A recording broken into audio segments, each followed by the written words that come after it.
I'd like also to congratulate Manasseh Azuri this evening for what he did on SML, even though we know that SML are suing, they are giving a different opinion. But I have a request for Manasseh.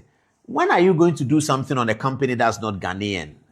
FO, when are you going to do something that's not Ghanaian? You see, this thing, and maybe today we won't say much about it, but every time Manasseh does something, it's about a Ghanaian company. Recently, I hear that they are talking about KGL as well. KGL, another they move from SML, then they are going to KGL. Every day, they have something to say about a Ghanaian company.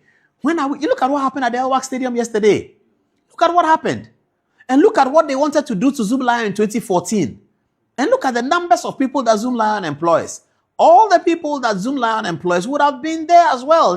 The people that are in Zoom Lion, if we had shut down Zoom Lion in 2014, where today Zoom Lion is in about 28 to 30 African countries, in major African countries, at least in Nigeria, Zoom Lion is controlling Lagos sanitation. Zoom Lion is in Kenya, is controlling Kenya sanitation. Zoom Lion is in Ethiopia. If you have been watching Wadamaya's expose on Ethiopia, you will see how big Ethiopia is. How, not the size of Ethiopia, but how advanced they have become in terms of their skyscrapers and all that. That government decided to give Zoom Lion a contract to do sanitation. Zoom Lion is in Angola. President Akufo-Addo was recently in Angola. Zoom Lion is in Benin. All of this happened after 2014 when Manasseh Azuri wanted us to believe that Zoom Lion is a criminal organization and it should be closed down. So we congratulate him for his work. Investigative journalist is very important. You can't take it out of our situation. But this over-focusing on Ghanaian companies that they are thieves. And every time he says something, SML comes to rebut. Every time he says something, Zoom Lion comes to rebut. When I saw the KGL one, I was terribly disappointed. But here they go again, every time. A Ghanaian company is rising and Ghanaian investigative work is intended to shut it down. Look at what Manasseh tried to do with Lighthouse. Look at what Lighthouse has done in the charismatic mission. Look at Lighthouse. Look at the enterprise that Bishop Dag Heward-Mills had built. Bishop Dag is the most traveled evangelist around Africa of all time. Bishop Dag invested in a system to travel around Africa and share the gospel of Jesus Christ with people. Suddenly, Manasseh rises up, oh, Lighthouse must come down. Darkness in the lighthouse. The matter went to court, etc., etc. I don't want to say the rest. But my only admonition tonight is that whilst we do investigative journalism, please, let us focus, let us build Ghanaian companies.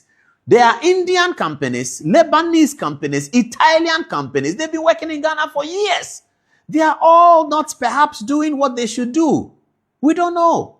But in 2014 or 2015, there was a foreign company here that almost collapsed the banks through a cocoa board deal. We know who they are. We didn't go and say anything because Ghanaians work there.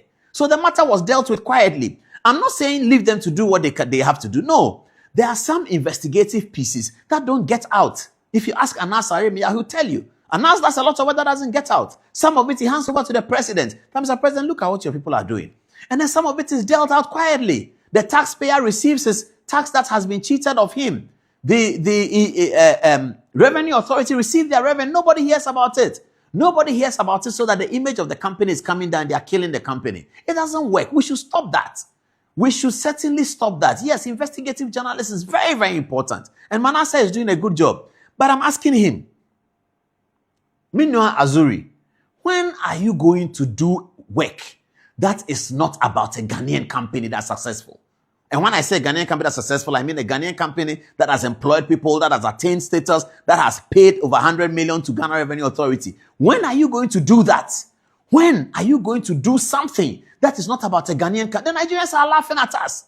Look at Benin. Go to Benin and go and see what is happening in Benin. They are moving on because they have a president who is focused on business. He's a businessman and he's telling people. This evening I was having a chat with somebody who was telling me that the people that were going to Elwak to go and look for this military job, if, and many news portals have said that it's about employment, it's not so much for their love for the military. Many people have said that. If they were going to be paid 4,000 cedis a month, and look at their numbers, 21,000. If you take that money and give it to 3 businesses, pharmaceuticals, come, we'll give you this money. How many people can you employ? You, sanitation, come, we'll give you this money. How many people can you employ? You, agriculture, agribusiness, come, we'll give you this money. How many people can you employ? Do you think we would have had that? It is only Ghanaians that can grow the Ghanaian enterprise. We should stop that business. Manasseh, please stop it. You are a good investigative journalist. Stop this focusing on, and do you know how they do it? Somebody comes to tell them that this person is a thief. Somebody comes to tell them that, and then if we didn't stand up for Zoom Lion, if Zoom Lion didn't pray to God and obtain mercy, by now Manasseh would have collapsed Zoom Lion. Go and look at what's happening at Zoom Lion. Go and look. Look at how many people. At each time, each point, Zoom Lion has nearly 100 people in China, paid for by the company, learning. If Ghanaians today, if there's any percentage of Ghanaians who can speak Mandarin, it's because of Zoom Lion. Zoom Lion's company, when you go there, sometimes you think you are in China. They are doing what. They are just talking. They are Ghanaians, so they are talking like that because they just come from China. And all of them are speaking Mandarin. Beautiful language. So why do we encourage these things?